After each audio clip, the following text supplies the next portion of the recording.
আদিনাথ জানলার ধারে দাঁড়িয়ে সিগারেট টানছিল। হঠাৎ উত্তেজিত ভাবে বলে উঠল, এই এই শোন, ওই যে যাচ্ছে রে, আরে দেখে যা, ওরে দেখে যা, ওই যে যাচ্ছে। সন্তু, বাদল আর আমি মেঝে বসে তাসের ব্রে খেলছিলাম। চমকে উঠে মুখ তুললাম, দেখলাম আদিনাথের ঠোঁটে কামড়ে ধরা সিগারেট থেকে গল গল করে ধোঁয়া বেরোচ্ছে। সে দুটো হাত জানলার রডে চেপে ভাটার মতো চোখ করে কিছু একটা দেখছে। সন্তু মুখ নামিয়ে নিষ্প্রিয় ভঙ্গিতে বলল, এখানে এসে খালি ভূত দেখছে। বাদল আর আমি উঠে গিয়ে আদিনাথের পাশে দাঁড়ালাম। বাদল বলল, কই রে? আদিনাথ অস্ফুট স্বরে বলল, আশ্চর্য, এই তো দেখছিলাম। বাদল খাপ্পা হয়ে বলল, তোর মায়ের মাথার ভেতর একটা সাদা গাড়ি ঢুকে বসে আছে। আচ্ছা ইঁদো, তো সিগারেটটা দে তো, একটা নি। নিশ্চয়ই ওর ভেতর কিছু পড়েছিস। আদিনাথ কোনো কথা বলল না, ঠিক তেমনি দাঁড়িয়ে রইল। অস্বাভাবিক চাউনিতে সে যেন একটা ভুতুড়ে সাদা মোট গাড়ি খুঁজতে থাকলো।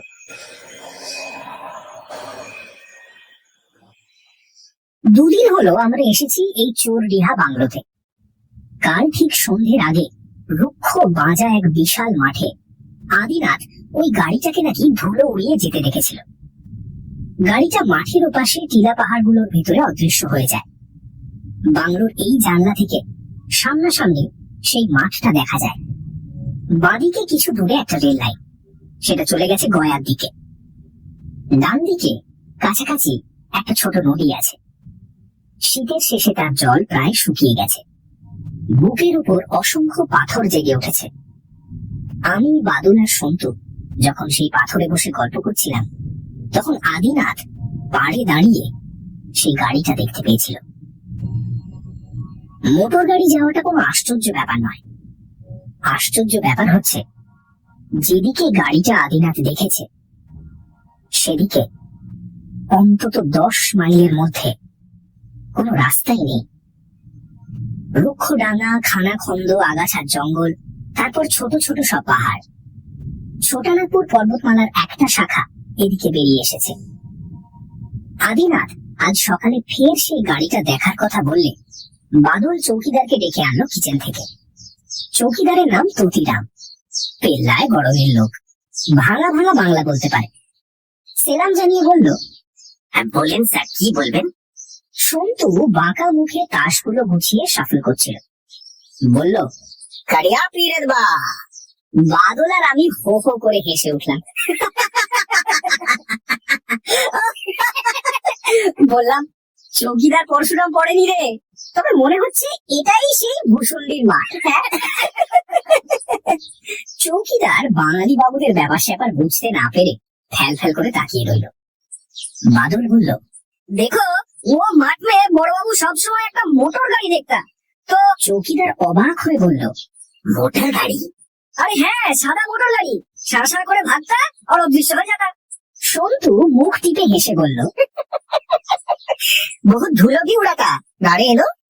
আদিনাথকে অন্যরা কখনো সখনো এদো বলে ডাকে। গত অঘ্রাণে বিয়ে করে সে একটু রাশ ভারী হয়েছে। জানলার ধার থেকে সরে এসে বলল, তোর বাইরে বিশ্বাস করছিস না তাই তো? কি যে বলবো তোদের। আচ্ছা এই চৌকিদার, এই হিলগুলোর কাছে এই রাস্তা মে নিশ্চয়ই কিছু খায় না, তাই না? কি বলো? আমাদের হিন্দি জ্ঞানের নমুনা দেখে চৌকিদার ভড়কানোর পাত্র নয়। এই বাংলোয় মাঝে মাঝে বাঙালি বাবুরা এসে থাকেন। তার বাঙালি সম্পর্কে প্রচুর অভিজ্ঞতা থাকা স্বাভাবিক। সে একটু হেসে বলল, রাস্তা উস্তা তো কুছ নেই স্যার, তবে মোটর গাড়ির কথা বলছেন। एक गाड़ी मुनमुनिया गांव में मुजम्मल खायर আছে, तो 9-10 कोस दूरे जंगल के किनारे में। चोर बिहार असली जंगल तो उधर है। मुजम्मल खायर काठे कारबार আছে। मालूम होता है कि खां साहब का मोटर गाड़ी है। আদিনাথ সন্দিগ্ধ ভাবে বলল, গাড়িটা কি সাদা রঙের গাড়ি? চৌকিদার ততিরাম গোফে তা দিয়ে ভাবিত মুখে বলল, মনে তো না আছে স্যার, আর সাদা ভি হবে। সন্তু বলল, ব্যাস হলো তো, রহস্যের মুন্ডুতে ঘেঁচান করে একটা কপল। চৌকিদার চলে গেল। আদিনাথ বলল, অলরাইট, আই মাস্ট ইনভেস্টিগেট। খাটের মশারি স্ট্যান্ডে ঝোলানো প্যান্ট শার্ট টেনে নিল আদিনাথ। পাজামা ও পাঞ্জাবি খুলে ফেললো ঝটপট। বাদল বলল, তুই সত্যি যাচ্ছিস? মারা পড়বি তো, বউকে এত শিগগির বিধবা করিস না ভাই। আদিনাথ প্যান্ট শার্ট পরে মাথায় সান ক্যাপ পরলো, চোখে সানগ্লাসও পরলো। তারপর আমাদের দিকে ঘুরে বলল, এই তোরা কেউ যাবি আমার সঙ্গে? বাদল রাগ করে বলল, এই এবার আমাদের চন্ডিয়া হাটে যাওয়ার কথা না? আদিনাথের মুখে একটা মরিয়াপনার ছাপ ফুটে উঠল। সে বলল, তার চেয়ে আমার কাছে একটা সাদা গাড়ি ঢের জরুরি।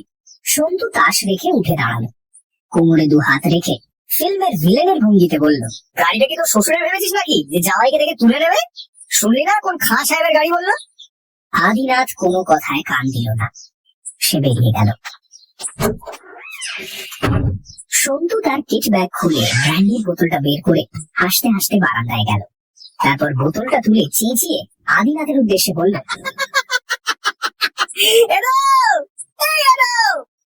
একটু স্ট্রেংথ দিয়ে যাও।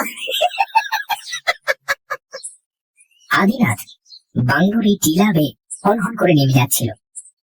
বারান্দায় দাঁড়িয়ে আমরা অনেকক্ষণ ধরে তার যাওয়া দেখলাম। কাছিমের গোলের মতো বিস্তীর্ণ ন্যাড়া মাঠ পেরিয়ে সে যখন পলাশ বনটায় ঢুকলো, তখন তার ধূসর টুপিটা দেখা যাচ্ছিল। বাদল বলল, আদিনাথটা বরাবর এরকম একরোখা কেন বলতো?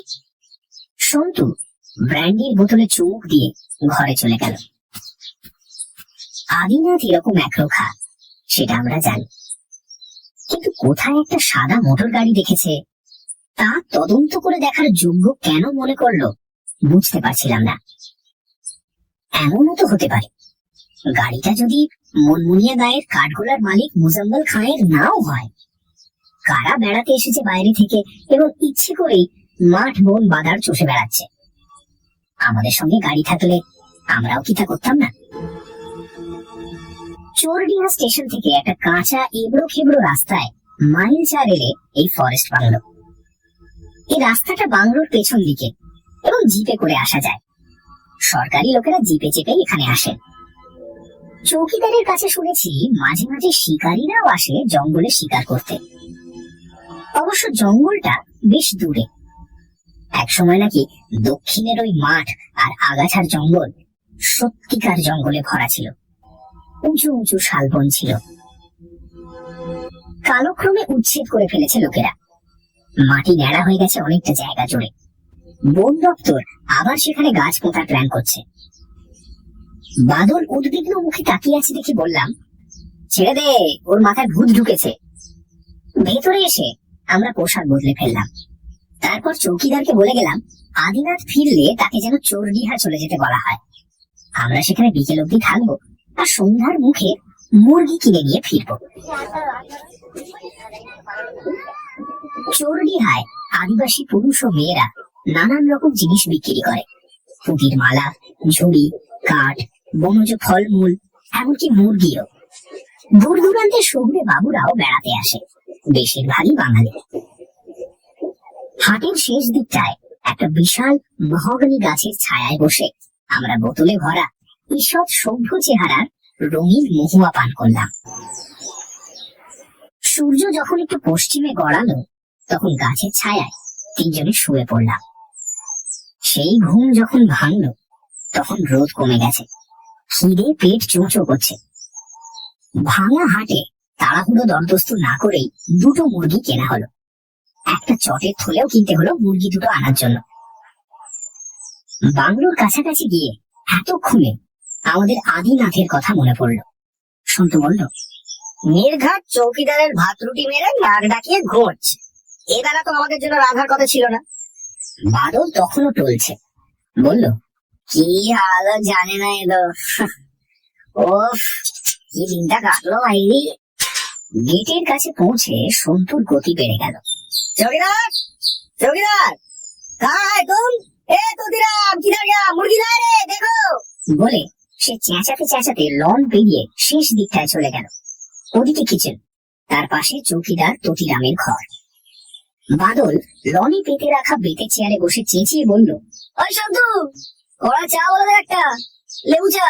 আমি বারান্দায় এগিয়ে দেখি দরজাটা ভেজানো। যা ভেবেছিলাম তাই, আদিনাথ এখনো ঘুমোচ্ছে, কিন্তু গায়ে কম্বল মুড়ি দিয়েছে কেন বুঝলাম না। এখানে মাঝরাতের পর এখনো শীত লাগে, শেষ রাতে শীতটা আরো জোরালো হয়, কিন্তু তাই বলে দিনের বেলায় মুড়ি দেওয়ার প্রশ্নই ওঠে না। ডাকলাম, আদিনাথ, আদিনাথ, এই এদো, এদো। আদিনাথের মুখটা কম্বলের বাইরে ছিল। সে একবার তাকিয়ে চোখ বুঝল। ওর চোখ দেখে চমকে উঠলাম, চোখ একেবারে লাল। কাছে গিয়ে বললাম, কিরে এদো, জ্বর হলো নাকি? কপালে হাত রেখে টের পেলাম জ্বরে গা পুড়ে যাচ্ছে। বললাম, জ্বর বাঁধিয়েছো তাহলে? বারণ করেছিলাম রোদে অমন করে বেরিও না। নাও এখন ঠেলা বোঝো।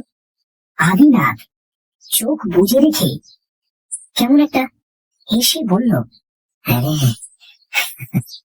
হাটে গেছিলি তোরা? হাটে গেছিলি? হ্যাঁ, তুই কখন ফিরলি? আমি আমি ফিরেছি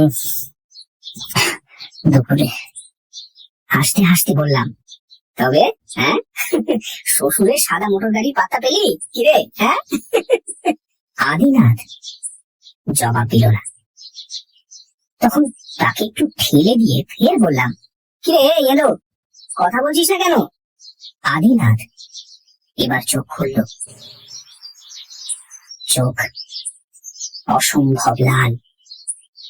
আস্তে আস্তে বলল, কি মোটর গাড়ি? আদিনাথ সেই অদ্ভুত ভঙ্গিতে একটু হাসল। জীবনে জীবনে এত এত সুন্দর সাদা গাড়ি আমি দেখিনি, জানিস? অথচ অথচ গাড়িটা যখন চলে না, কোনো শব্দ হয় না, একেবারে নিঃশব্দ। তাছাড়া আরো জানিস, তার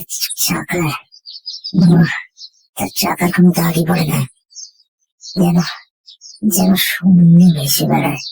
কি আবল তাবল বকছিস জ্বরের ঘরে? থাম, তোকে একটা ট্যাবলেট দিই। আদিনাথ গরম হাতে আমার হাত ধরল। থাক প্লিজ, সাদা গাড়িটার কথা শোন প্লিজ। এবার আদিনাথ যেন সত্যি জ্বরের ঘরে ভুল বকতে শুরু করলো। অসংলগ্ন সব কথা গলার ভেতর জড়িয়ে জড়িয়ে বলছিল। এক বর্ণ বুঝলাম না। তখন বাদলকে ডাকলাম, সন্তু এসে গেল। আমরা দেখলাম আদিনাথ চোখ বুজে বিড়বিড় করতে করতে হাত দুটো মুঠো করছে এবং তার সঙ্গে পা দুটো নড়ে উঠছে।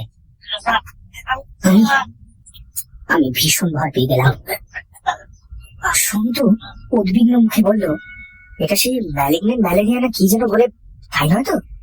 বাদল গম্ভীর ভাবে মাথা নেড়ে বলল, তর্কা।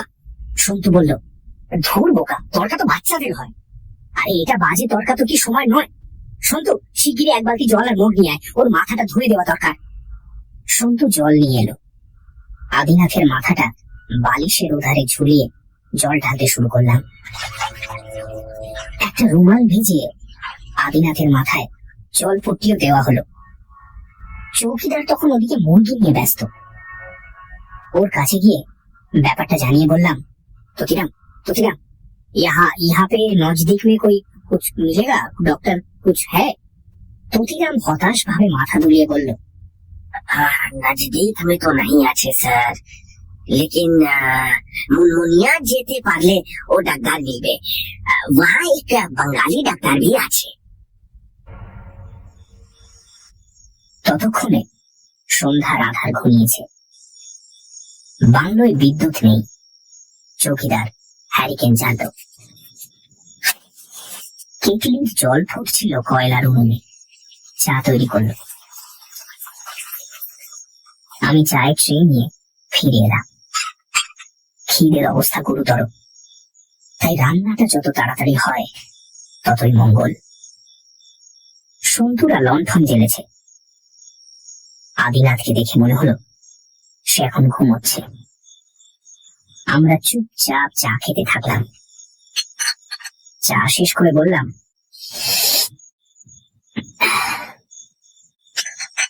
সেই মুনমুনিয়া ছাড়া ডাক্তার পাওয়ার আশা নেই। এই রাত্রিবেলা পায়ে হেঁটে এতদূর যদি যেতেও পারি, ডাক্তার তো আসবে না। বন জঙ্গলের এলাকা, শুনেছি ডাকাতের উপদ্রব আছে। কি করা যায় বলতো সন্তু? আমার কাছে অ্যাসপিরিন ট্যাবলেট আছে, খাইয়ে দিই। আদিনাথ ঘুমোচ্ছিল দেখে ওকে তখনই জাগিয়ে ট্যাবলেট খাওয়াতে চাইলাম না। এবারকার বেড়াতে আসার আনন্দ মাঠে মারা গেল ভেবে আমরা মুষড়ে পড়লাম। বাদল বাইরের দিকে তাকিয়ে বলল, যা হবার হলো, এত ঘুমোক। চ, আমরা বাইরে গিয়েই বসি, চাঁদ উঠেছে মনে হচ্ছে। আমরা তিনজন লনে গিয়ে বেতে চেয়ারে বসলাম। সবে চাঁদ উঠেছে। চাঁদের গরম দেখে মনে হলো আগামীকালই পূর্ণিমা। চোরডিহায় এখন বসন্তকাল, তবু জ্যোৎস্নাটা পরিচ্ছন্ন নয়। শীতের কুয়াশা যেন এখনো জড়িয়ে আছে সেই জ্যোৎস্নার ভেতরে। আমাদের কথা বলতে ইচ্ছে করছিল না। আদিনাথের গোয়াতুমির জন্য সব ভেস্তে গেল। কাল সকালেও যদি জ্বরটা না ছাড়ে তাহলে কি হবে ভেবে পাচ্ছিলাম না। ডাক্তার আনতে সেই মুনমুনিয়া যাওয়া। দূরে বিস্তীর্ণ ন্যাড়া মাঠটার দিকে তাকিয়ে সিগারেট খাচ্ছিলাম।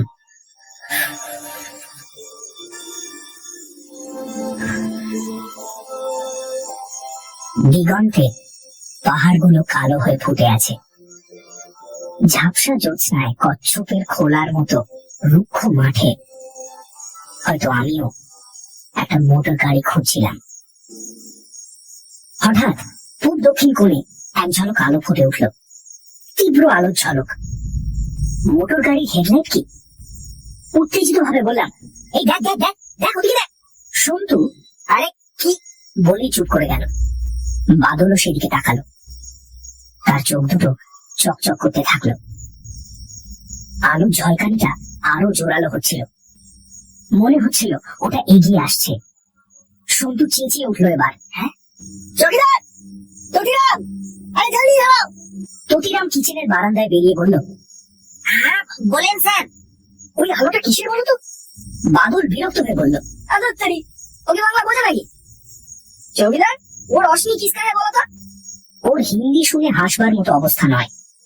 চৌকিদার এক লাফে লনে নেমে ঠাহর করে দেখে বলল, হ্যাঁ স্যার, वो रेल का इंजन का बत्ती আছে, उधर रेलेর লাইন আছে না, देखिए লাইনে पूरब से गाड़ी আসছে, হ্যাঁ তো আস্তে আস্তে ও উত্তর দিশা में ঘুরে যাচ্ছে, वो देखिए ट्रेन।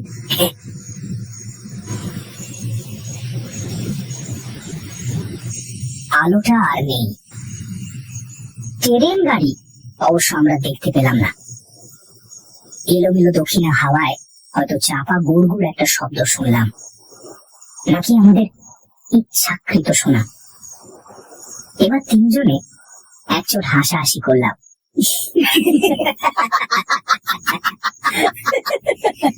বাবা।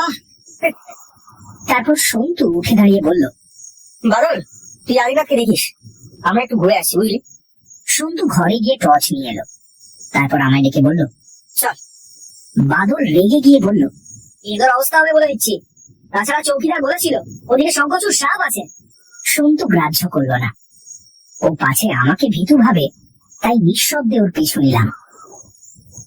সামনের রাস্তাটা কিছুটা সোজা, তারপর ফের ঢালু হয়ে উঠে গেছে। ধারে পৌঁছে সন্তু বলল, আমার একটা খটকা লেগেছে জানিস, সেটা মনের ভুল না চোখের ভুল নাকি সত্যি কিছু ভেরিফাই করা উচিত। কি রে সন্তু? কাল সন্ধ্যার একটু আগে আদিনাথ সাদা মোটর গাড়ির কথা বললো। অনেক রাতে আমার ঘুমটা ভেঙে গেছিল। হঠাৎ কোথাও যেন একটা চাপা গড় গড় শব্দ শুনতে পেলাম। ভাবলাম কোনো সরকারি অফিসার আসছে বাংলায়, সে ব্যাটা এসে আমাদের ভাগিয়ে দেবে, এই ভেবে মনে মনে তৈরি হয়ে বারান্দায় বেরোলাম। তোরা তখন ঘুমে কাঠ। তারপর বারান্দায় দাঁড়িয়ে আছি, তো দিব্যি হঠাৎ মনে হলো ঠিক এইখানটা একটা সাদা গাড়ি দাঁড়িয়ে আছে। চাঁদের আলো ছিল, কিন্তু গাড়িটা অসম্ভব সাদা। তার চেয়েও অবাক কথা, তারপর গাড়িটা আর দেখতে পেলাম না। তখন ভাবলাম নিশ্চয়ই ভুল দেখেছি। সন্তু, কথাটা তোর বলা উচিত ছিল। আরে ভুল, ওটা কি বলার কথা নাকি? আগে রাতে এই জ্বর আর ভুল বকা দেখে তখন থেকে মাথার ভেতরটা ঝিমঝিম করছে। তোরা আমাকে কুসংস্কারগ্রস্ত ভাবি বলে চুপ করেছিলাম, কিন্তু সন্তু একটু ভেবে আবার বলল, কিন্তু যদি সত্যি পৃথিবীতে অলৌকিক বা ভুতুড়ে ব্যাপার কিছু থাকে, সেটা আমাদের ভালোভাবে বুঝে নেওয়ার দরকার আছে। আরে বুঝবিটা কি? সন্তু আমার প্রশ্নের জবাব দিল না। সে হন হন করে হাঁটতে শুরু করলো। এক জায়গায় আবার কিছু পাথর পড়ে রয়েছে। টের পেলাম বাংলো থেকে মাঠটাকে যেমন দেখেছি আদৌ তেমনটি নয়। প্রচুর পাথর আর ফাটলে ভর্তি। জায়গায় জায়গায় কাঁটা ছোপ রয়েছে। সন্তু একটা বড় পাথরের উপর উঠে বসে আমায় ডাকলো, আয় এখানে কিছুক্ষণ বসে ওয়াচ করি আয়। পাগলের পাল্লায় পড়া গেল দেখছি। আমি ভেতর ভেতর বেশ ভয় পেয়ে গেছি। এই অজানা বিস্তীর্ণ প্রান্তরে জ্যোৎস্নায় মানুষের মনে প্রকৃতি প্রেম জাগবার কথা, কিন্তু আমি অস্বস্তিতে আড়ষ্ট। খালি মনে হচ্ছে আচমকা একটা অসম্ভব সাদা মোটর গাড়ি কখনো শব্দে কখনো নিঃশব্দে ছুটে আসবে চোরটিহার জ্যোৎস্নার মাঠে। আমাদের ভয়ার্ত চোখের সামনে সে সারা মাঠ ছোটাছুটি করবে, তারপর মিলিয়ে যাবে হঠাৎ। সন্তুকে একবার একটু লড়ে উঠতে দেখলাম, যেন সত্যি ভুতুড়ে গাড়িটা দেখতে পেয়েছে, কিন্তু তারপর আগের মতো স্থির হয়ে রইল সে। শোঁ শোঁ করে হাওয়া বইছিল। বহু দূরে কোথায় যেন শেয়াল ডাকছিল, আর সেই ডাক ভেসে আসছিল হাওয়ায়, আবার মিলিয়ে যাচ্ছিল। কাছাকাছি কোথাও একটা রাত চড়া পাখি ডেকে উঠল, তারপর চুপ করলো। চাঁদটাও আরো কিছুটা এগিয়ে এলো আকাশে। তারপর বাংলোর দিক থেকে একটা ডাক ভেসে এলো। চমকে উঠলাম। হ্যাঁ,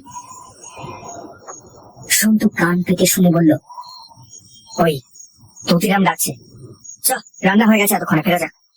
শুনেই ভয় আর তন্ময়টা ঘুচে গেল, খিদেটা জেগে গেল। আমরা বাংলোয় ফিরে চললাম। যেতে যেতে সন্তু বলল, বসে থাকতে দারুণ ভালো লাগছিল।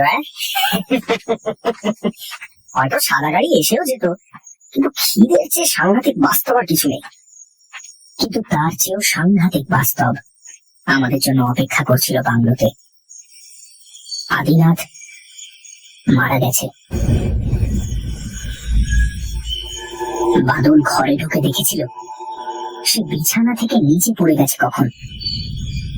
মুখের দুপাশে চাপ চাপ ফেনা, চোখ দুটো ঠেলে বেরিয়ে এসেছে।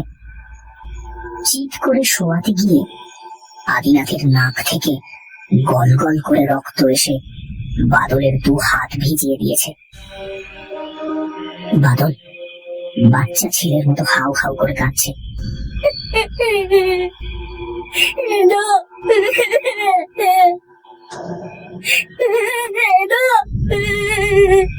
ততিরাম ভিজে চোখে বারবার বলছে, ये कभी नहीं हो सकता, ये कभी नहीं हो सकता प्रभु।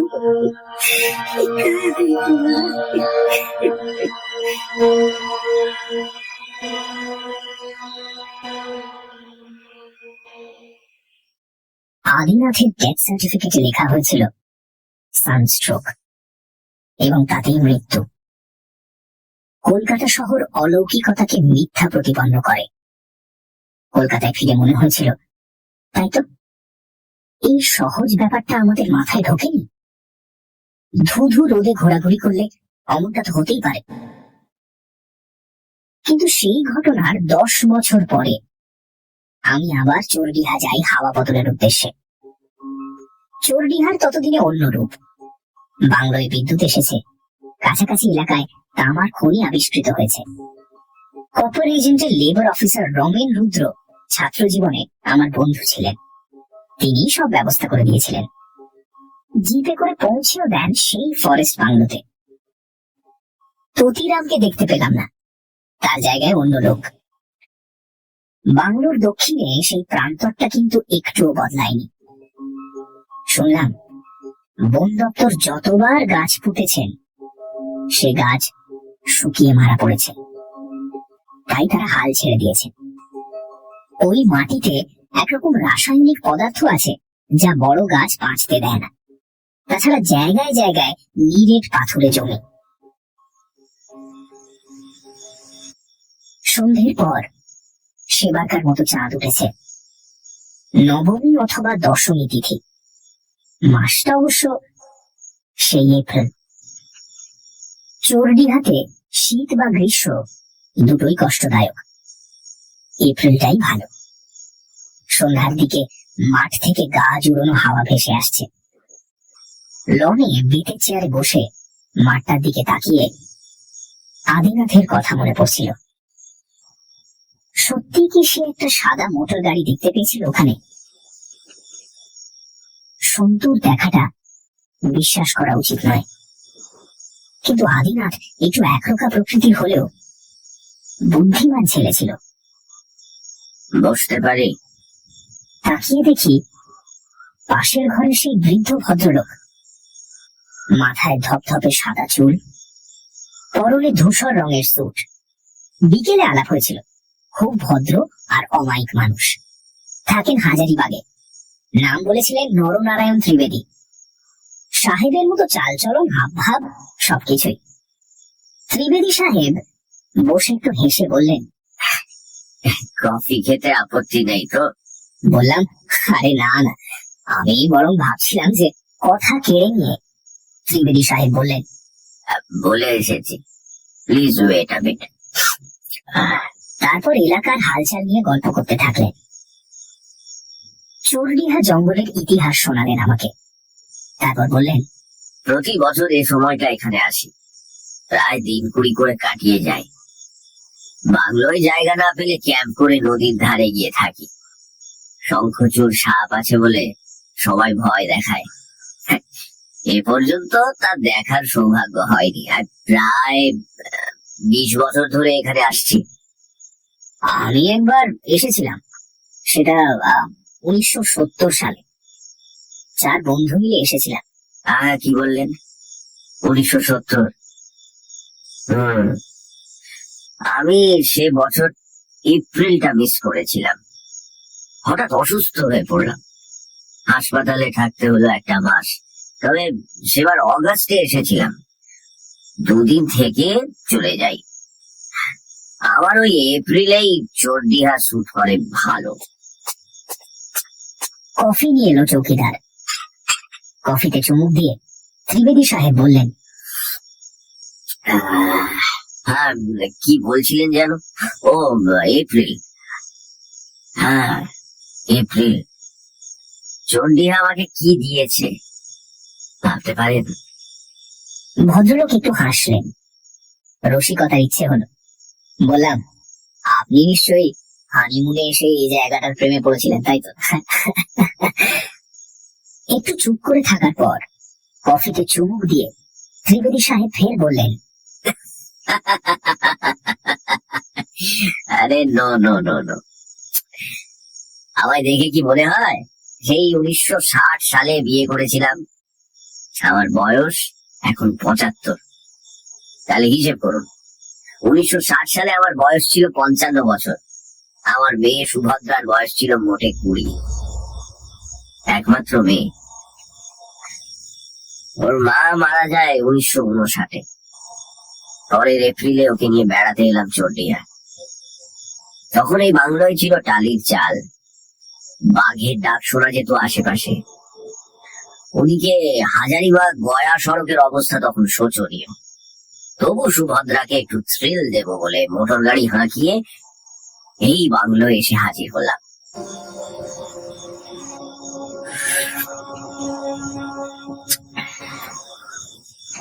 সুভদ্রা ছিল দুরন্ত মেয়ে, জানেন।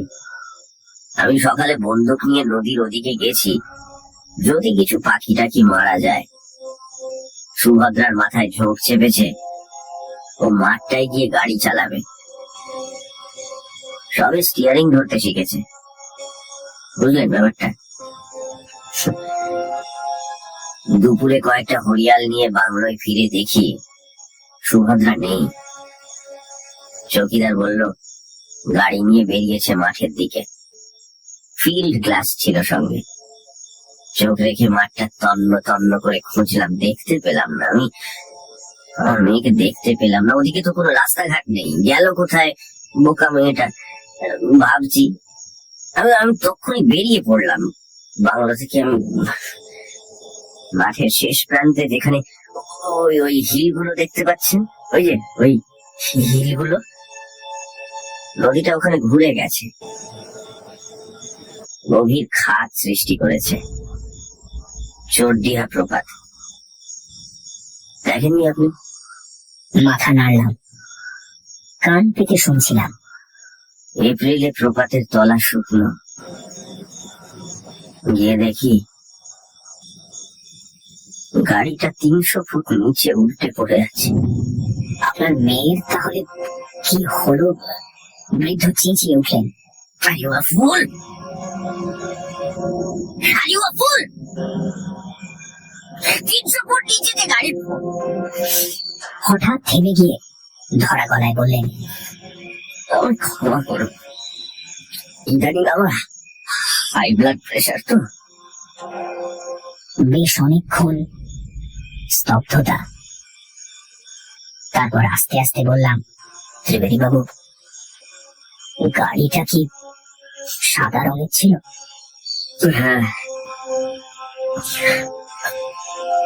কেন বলুন তো?